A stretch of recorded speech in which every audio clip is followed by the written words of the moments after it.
بدعت یہ شرک، وہ بدعت یہ شرک، نعتیں شرک سے پاک، عقیدت اور عشق نہیں، اور پتہ نہیں کیا کیا کیا بولنا شروع کیے، اور نتیجہ یہ نکلا کہ سلسلے کے نام پر پوری وہابیت کو انہوں نے پھیلایا۔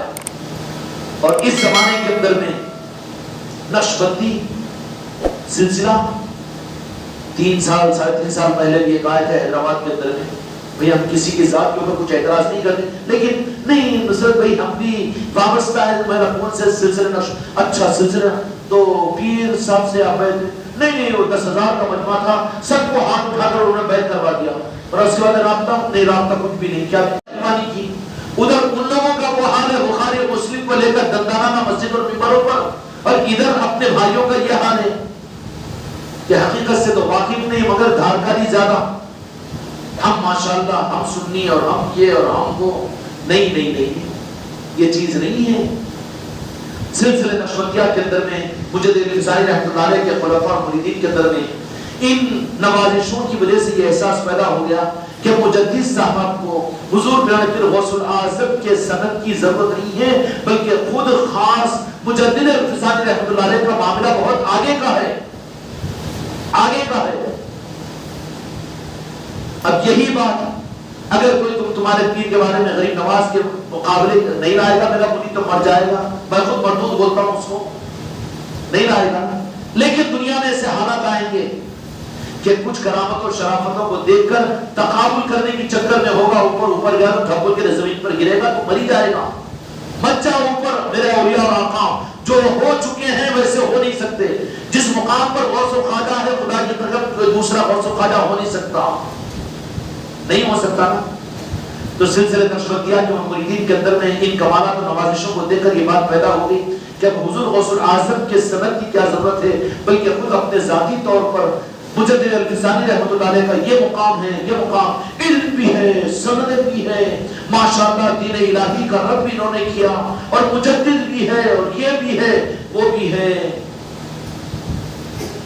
ہاں ٹھیک ہے سب ہے نا، سب ہے، اور دینی خدمتیں، حدیث اور تفسیر اور علم اور شریعت یہ باپ کے نظام ہیں، لیکن ماں جو زمین کا نظام ہے، وہ جو رحمت ملے گی، نسبتیں ملے گی، وہ تو قدم بوسی اور پھر یہ زمین کے راستے سے علی اور اولاد علی کے ذریعے سے ملے گی، ماں مقدم ہے باپ کے مقابلے کے اندر، یہ تو سمجھ گئے نا؟ نہیں سمجھ میں آئے گی ذرا دوبارہ 3 بار اس کو سن لینا، اس مجلس کو بڑی حقیقت سمجھ میں آ جائے گی انشاءاللہ۔ مجدد صاحب کے مریدین اور خلفاء کے اندر یہ بات پیدا ہوئی کہ نہیں، ایک الگ سے ایک معیار بنا کر مجدد صاحب کو پیش کریں گے۔ چنانچہ ان میں کے جو صحیح واقعیت مجدد الفسانی رحمۃ اللہ علیہ کے تربیت یافتہ تھے اور جن کو انہوں نے اپنے خدموں سے اپنے سلسلے نقشبندیہ کی خیرات عطا کی تھی، ان لوگوں نے کہا کہ نہیں وہ بات اولین اور آخرین اولیاء کے لیے تھی، غوث الاعظم ہے، مجدد صاحب کی ولایت اور آپ کی طریقت بھی حضور پیران پیر کے قدموں کی خیرات ہے، نارائن پاک مصطفیٰ کے قطرے کا ذرہ ہے۔ ایک طبقہ نہیں آپ نہیں جانتے مجدد صاحب کو، ٹھیک ہے نہیں، ڈائریکٹ ان کا معاملہ ایسا ہو گیا۔ تو نتیجہ یہ نکلا کہ جو غوث الاعظم کے ان نعمتوں نوازشوں کو ختم کرے، رب اس کو برداشت نہیں کرتا تھا، تو رہنے کے باوجود اپنے آپ کو نقشبندی کہنے کے باوجود سلسلے نقشبندیہ کے وہاں پر 2 ٹکڑے ہو گئے۔ ایک سلسلے نقشبندیہ عالیہ ہے جو راس مجدد الفسانی کے فیضان سے منور ہے آج، اور ایک دوسرا طبقہ مجدد الفسانی کے نام پر آپ کے سلسلے کو لے کر چلنے والا ہے مجددی سلسلہ۔ اب ان کے پاس میں اولیاء کے نظام نہیں، بس مجددی صاحب سب پیر ہمارا وہاں نہیں، گمراہیت کے شک نہیں پھٹنے دینا خانقاہ محمدی میں۔ نتیجہ یہ نکلا کہ وہ جو مجدد الفسانی رحمۃ اللہ علیہ کی طرف سے سلسلے کا دوسرا رخ جو غوث الاعظم کی ولایت اور غریب نواز کی نوازشوں کو نظر انداز کر کے مجدد صاحب کو سب کچھ مان کر، تو وہ سلسلے کی دوسری شکل پھوٹی۔ ایک مجدد عالیہ ہے، وہ آج بھی حق پر قائم ہے، لیکن چھپے ہوئے ہیں وہ، اور وہ آستانوں سے جڑے ہوئے ہیں، غوث و خواجہ سے جڑے ہوئے ہیں، وہ نارائن پاک مصطفیٰ سے جڑے ہوئے ہیں، سلسلے کے انوار آج بھی ان میں موجود ہے۔ لیکن دوسرا سلسلے کا جو رخ پھٹ گیا کہ جو نقشبندیہ مجددیہ نام رکھا اپنا، کیا رکھا؟ نقشبندیہ مجددیہ۔ تو وہاں پر صرف غوث الاعظم کے قدموں کی ناقدری کی وجہ سے اب وہاں سے نسبت کٹ ہو گئی، اب وہ روحانیت کا نظام ختم ہو گیا۔ اب اس کے بعد میں سورج چلتی رہی، اب روحانیت و نسبت نہیں، کرنٹ لائن نہیں ہے، کرنٹ کے ساتھ پاور ہاؤس کے ساتھ میں جنریٹر لگا کے چالو کرے لائٹ ہیں، ہم کو پاور ہاؤس کی ضرورت نہیں، تو تھوڑی دیر کے بعد تو تیرا جنریٹر ختم ہو جائے گا۔ اب یہ سلسلہ مجددیہ جو چلا آگے چلتے ہوئے، چونکہ جڑ سے کٹ چکا تھا، سلسلہ نقشبندیہ کا، اور وہ نورانیت اور نسبت غوث الاعظم کی، غری نواز کی، نالن پاک مصطفیٰ کی، پنجتن پاک مصطفیٰ کی، وہ نسبتیں جب ختم ہوئی تو پھر اب یہ سلسلہ نقشبندیہ مجددیہ بے روح کے جب چلتا رہا تو بے روح کے بغیر ڈور کی پتنگ اڑنی شروع ہوئی، آسمانوں میں نظر آئے گی نا۔ آج دنیا میں سلسلے نقشبندیہ مجددیہ پوری دنیا میں زیادہ عام ہے۔ کیا ہے؟ جو نقشبندیہ عالیہ ہے وہ آج بھی محفوظ ہے، اس کا انکار نہیں۔ فیض مل رہا ہے غوث الاعظم کا، غریب نواز کا، اور مواقعتاً بنور سلسلہ ہے جو اپنے اولیاء کی چوکھٹوں سے جڑے ہوئے ہیں، ان کے پاس میں وہ شرک نہیں بولتے، کچھ بھی نہیں، کیسے سلسلوں کی دکان نہیں ہے، نہیں سلسلے نقشبندیہ آپ چلو ہمارے پاس میں رہو۔ پر کیا بات ہے کہ مارکیٹ میں دیکھیں کہ اپنی دکان ذرا کم چل رہی ہے تو کیوں مارکیٹ میں کون سا مال زیادہ ہے؟ اب سلسلوں کا، خانقاہوں کا، سلسلوں کا مال، اب وہ مال تو سلسلے چشتیہ اور قادریہ کا تو نہیں دے سکتے، وہاں کیوں کہ وہاں پر تو ساری طریقت کو چلانا پڑے گا۔ اب لہٰذا سلسلے نقشبندیہ میں مجددیہ سلسلے کو چلا، وہاں پر رکھی سوکھی وہابیت کو اتنا فروغ انہوں نے دیا کہ نہیں کچھ نہیں، خالی سنت و شریعت، سنت و شریعت، سنت و شریعت، وہ سب، وہ مراقبہ رکھو، وہ ذکر رکھو، وہ فاصل فاصل رکھو، اور وہ زمان رکھو، وہ ذکر رکھو، وہ خانقاہ رکھو۔ اس طرح سے انہوں نے قبول کیا۔ اللہ تعالیٰ اس سلسلے کو بھی حقیقت عطا فرمائے، ہم تو کسی کا برا نہیں چاہتے، لیکن یہ سلسلے مجددیہ جب آگے بڑھتا رہا تو اس کے بعد میں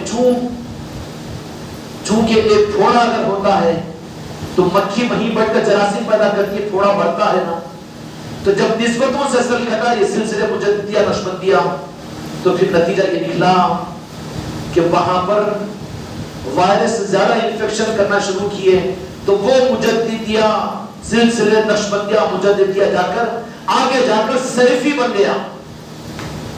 کیا بنا؟ بڑا آپریشن ہوگا، پوسٹ مارٹم ہو گیا، آپریشن ہوا، آپریشن اپن کیا کہیں گے؟ پوسٹ مارٹم بولو، پوسٹ مارٹم ہے، یہ کیا ہے؟ کیا بن گیا؟ سلسلے نقشبندیہ سیفی ہو گیا۔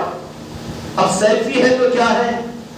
جیباں تو بڑے بڑے ہیں لیکن جیباں کٹے ہوئے ہیں، نہ عشق رسول، نہ عظمت مصطفیٰ، نہ تعظیم مصطفیٰ، نہ غوث و خواجہ، نہ طریقت۔ ارے تم طریقت والے پھر یہ خانقاہوں کے طریقت کے نہیں نہیں نہیں نہیں بولے، ہمارا نظام مسجدوں میں چھے خالی، ہمارا نظام خالی مدرسوں میں چھے۔ ارے بابا مسجدوں میں مدرسوں کے در میں کیسا؟ خانقاہ نظام تو خانقاہوں میں ہوتا ہے نا، ضربوں سے ہوتا ہے، ذکر بالجہر سے ہوتا ہے، مراقبے سے ہوتا ہے، ان سب نہیں۔ تو میڈیکل کالج کے اندر میں انجینئرنگ کا کورس کیسا پڑھائے گا؟ یہ کیا چکر ہے؟ میرے دوستوں، میرے بھائیوں، یہ خطرات قیامت تک رہیں گے سلاسل کے اندر میں، اس لیے حفاظت غوث و خواجہ سے جڑنے میں ہے۔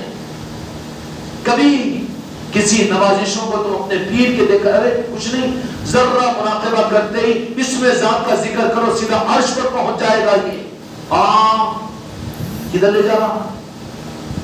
امام مہدی تک پہنچ جائے گا۔ کیوں؟ انہوں پیدا نہیں ہوتے بیٹے، اللہ تعالیٰ ان کو بھیجتا۔ کدھر لے جا رہا ہوں؟ بولے اس میں ذات کا ذکر کرتے ہی امام مہدی تک پہنچے گا، امام مہدی اس کو عرش الہی پر پہنچا دے۔ نکو نہ، ہم کو تو در خالی کافی ہے، نالے پاک مصطفی کافی ہے۔ یہ گمراہیت آ سکتی ہے، اور یہ سلسلے والے اس معاملے میں چوکنا رہے۔ میرے مریدوں، میرے بچوں، خانقاہ محمدی والوں، عقیدتوں کا لیبل کبھی غوث و خواجہ سے بڑھنے نہیں دینا، اولیاء سے بڑھنے نہیں دینا، چاہے تمہارا پیر تیسمار خان کیوں نہ ہو جائے، لیکن نام لیوا غوث و خواجہ ہے، خدا کی قسم ہے، رہے گا، قیامت تک رہے گا، اور قیامت میں بھی ان کے نالین سے چپک کر انشاءاللہ قیامت میں اٹھوں گا میں۔ تو مجھے ڈھونڈنا بھی ہو قیامت میں اگر ہمت مل جائے تو مجھے تو غریب نواز کے نارین میں ڈھونڈ لینا، اس کے علاوہ خدا کی قسم کہیں نہیں ڈھونڈوں گا، جنتوں کی لہروں میں نہیں ملوں گا، جہنم سے بچانے والوں کی حماقت کر کے میں نہیں کروں گا، میں کہاں ملوں گا؟ ڈھونڈنا ہے تو مجھے تو میرے آقا کے نارائن میں ڈھونڈ لینا، وہاں پر انشاءاللہ میرے غریب نواز کے صدقے میں مجھے یہ اعزاز عطا ہوگا کہ میں نارائن سے چھٹا ہوا ہوگا۔ کام تمہارا بھی بن جائے گا، اسی لیے بن جائے گا کہ نہیں؟ اور یہ ضمانت دی ہے میرے غریب نواز نے، جو تمہارا ہے ان کی ذمہ داری ہمارے ذمہ ہے، تو میں بے فکر ہوں، کیوں نہ قبول کروں؟ مجھے کسی کی پرواہ تھوڑی ہے۔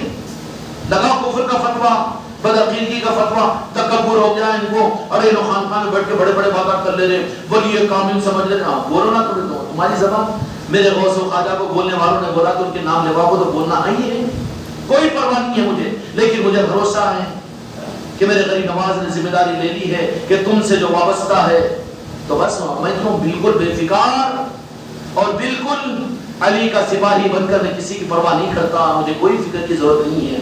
لیکن یہ خطرات ہوتے ہیں میرے بچوں، بڑے بڑے نظاموں کے اندر میں مسائل پیدا ہوئے تو تم ہم کدھر؟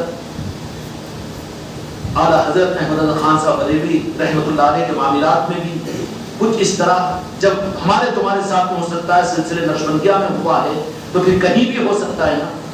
لیکن حفاظت کا واحد ذریعہ یہ ہے کہ یہ دیکھنا کہ یہ سلسلہ غوث و خواجہ سے جڑا ہوا ہے کہ نہیں ہے، نہیں ہے۔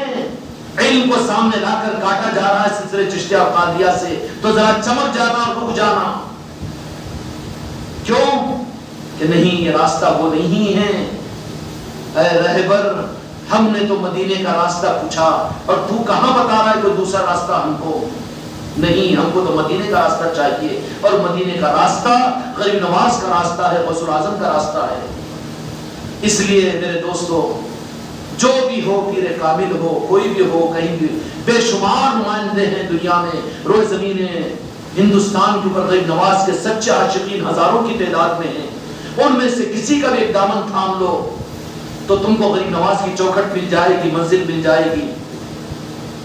سمجھ میں آ رہی بات؟ اس کے بالمقابل کے اندر میں اگر کسی کی الفاظ، کسی کی تحریر، کسی کا رسالہ اور کسی کی زیادہ عقیدت اگر غوث و خواجہ کے مقابلے پر لا رہی ہے تو وہاں پر رک جاؤ کہ خطرہ ہے، ریڈ سگنل آ چکا ہے۔ اور ان چیزوں سے اعلیٰ حضرت احمد اللہ خان صاحب بریلوی بالکل بہت دور تھے۔ اس رکشے والے سے پوچھا تو اس نے کہہ دیا کہ سرکار آپ اصرار کر رہے ہیں تو میں بولتا ہوں کہ میں سید ہوں۔ تو کہا کہ بھائی اللہ واسطے رک جا۔ کاندھے پر ہاتھ رکھا، فوراً اتر گئے ٹانگے کے نیچے اور اتر کے کہا کہ اللہ کے واسطے مجھے معاف کر دے، میں نہیں جانتا تھا۔ اب تو تیرا احسان یہ ہوگا کہ تو میری جگہ بیٹھ اور میں تجھے کھینچوں گا۔ یہ تھے اعلیٰ حضرت۔ اور اس کے بالمقابل میں غوث و خواجہ سے ہمیں مطلب نہیں جو کہے، اور جو کہے کہ اعلیٰ حضرت ہی سب سے اعلیٰ، اعلیٰ حضرت نے تو نہیں کہا نا۔ اس لیے میرے دوستوں، میرے بھائیوں، اللہ مجھے حق کو حق کے ساتھ چلنے کی توفیق عطا فرمائے، حق کے ساتھ ہم کو اس راستے پر آگے بڑھنے کی توفیق عطا فرمائے۔ آنے والا مہینہ میرے دوستو، آنے والی جمعہ سے انشاءاللہ اس خانقاہ کے اندر میں ربیع المنور کا چاند نظر آئے گا۔ وہ چاند تو چھپ جائے گا، لیکن کرم ہے نارائن پاک مصطفیٰ میرے آقا مدینے والوں کہ یہاں پر چاندنی تو پہلی ربیع الاول سے انشاءاللہ چاندنی نظر آتی رہے گی۔ ہاں، اس لیے میرے بچوں، میری مریدان، میری ماں اور بہنوں، ایک محرم سے یہاں پر روزانہ مغرب سے لے کر عشاء تک کا وقت مدینے کی چاندنی کو، چاند کو دیکھنے کے لیے نصرتوں کے ساتھ اس خانقاہ کے اندر بھی تم کو اور مجھ کو آنا ہے۔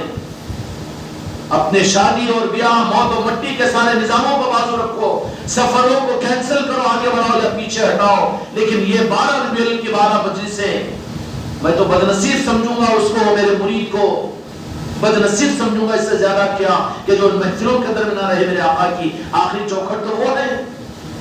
یہ نظاموں کے اندر میں کمی کو برداشت کروں گا، لیکن میرے آقا کے معاملے میں کمی کو برداشت نہیں کروں گا۔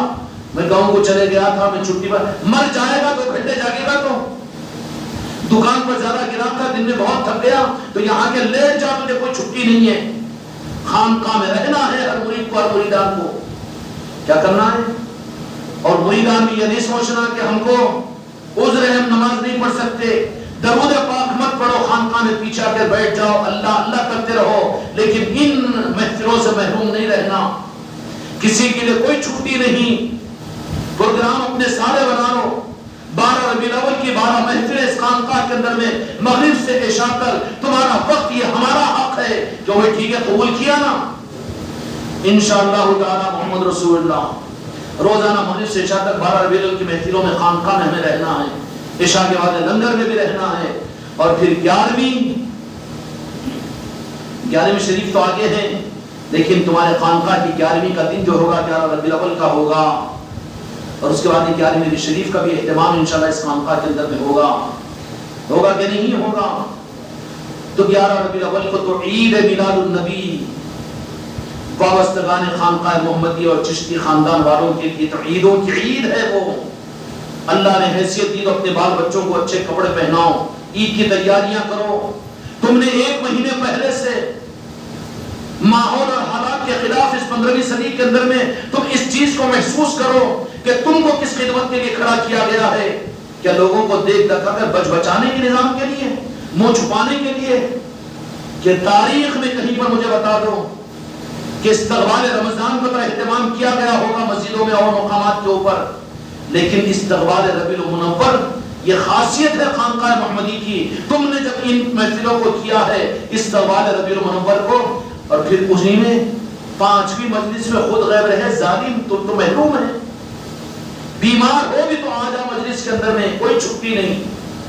اس لیے 12 ربیع الاول کو یہاں پر 11 ربیع الاول کے لیے جب عید کے لیے پہنچیں گے، سارے میرے بچے مریدین اور مریدہ نہیں پہنچیں گے، وہ تم عید منانے کے لیے یہاں پر پہنچ رہے ہو، پہلے سے سارا نظام بنا لو، اور آتے ہوئے اپنی اس عید کی خوشیوں کے اندر اپنے اہل و عیال کو بھی، دوست احباب کو بھی، پڑوسیوں کو بھی، سب کو خوش کرنا چاہتے نہیں جاتے؟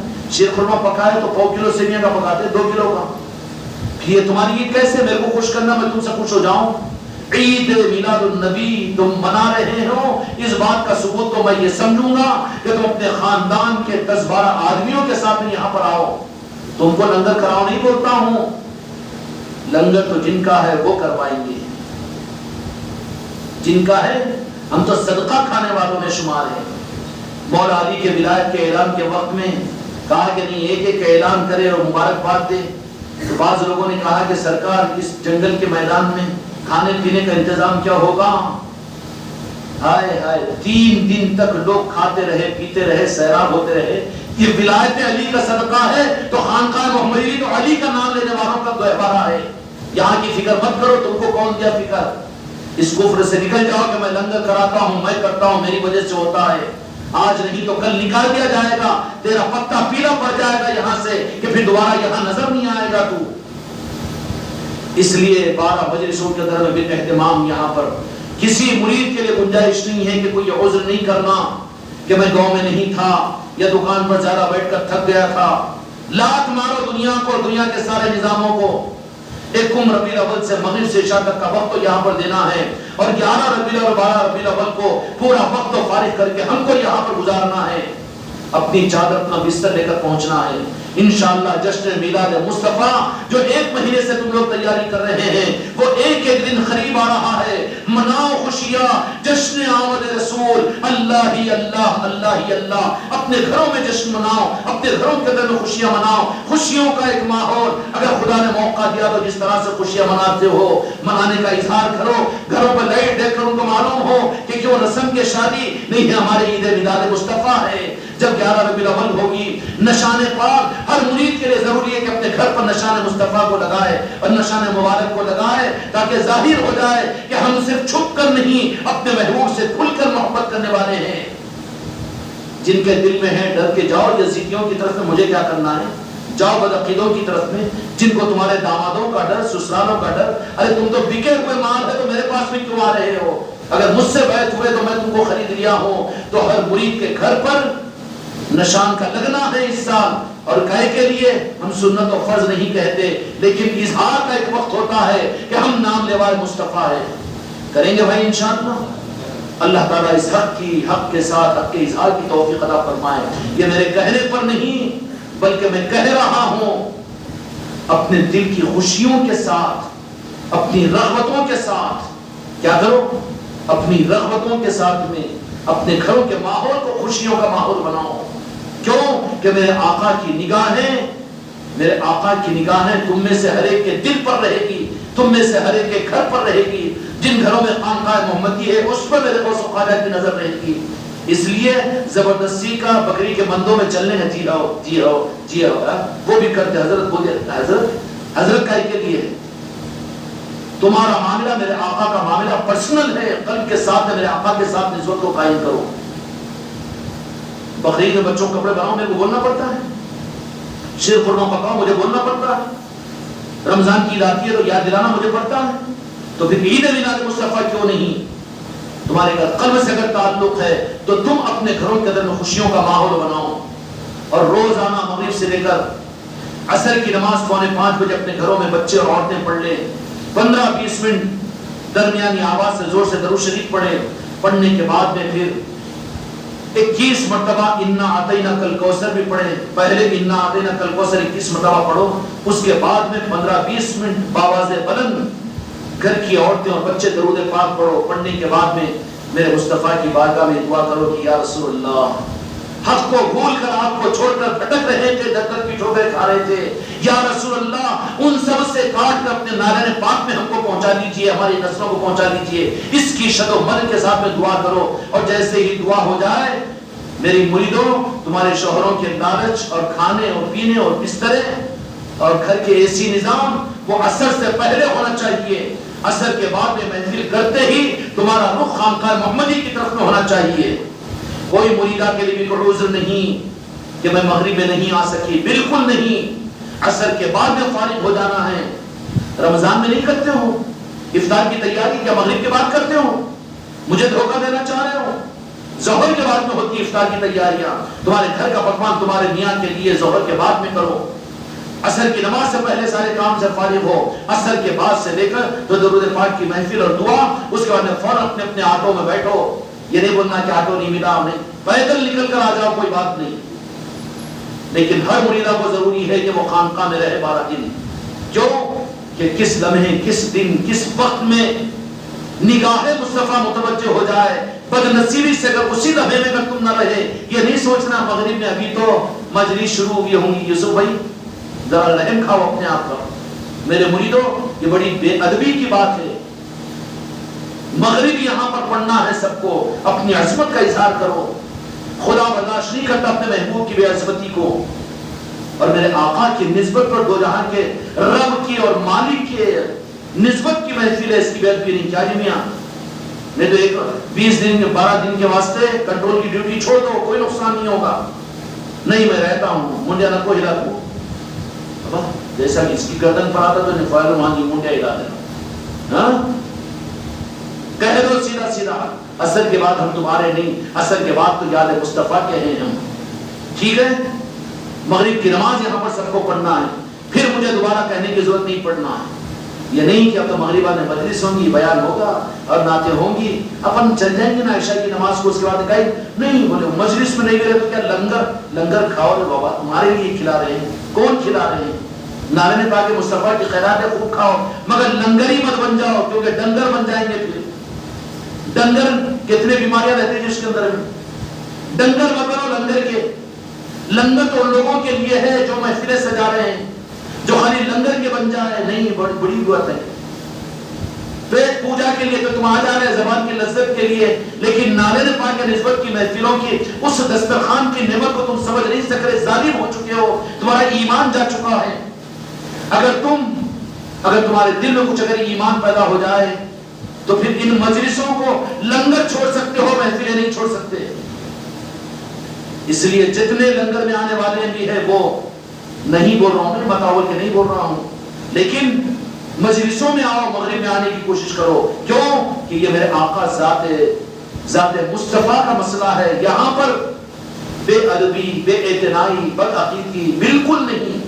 سارے کاموں کو چھوڑنا ہے, مغرب کی نماز یہاں پر پڑھنا ہے. تو بھائی ٹھیک ہے, انشاءاللہ اللہ تعالیٰ حق کے ساتھ آگے بڑھنے کی توفیق عطا فرمائے.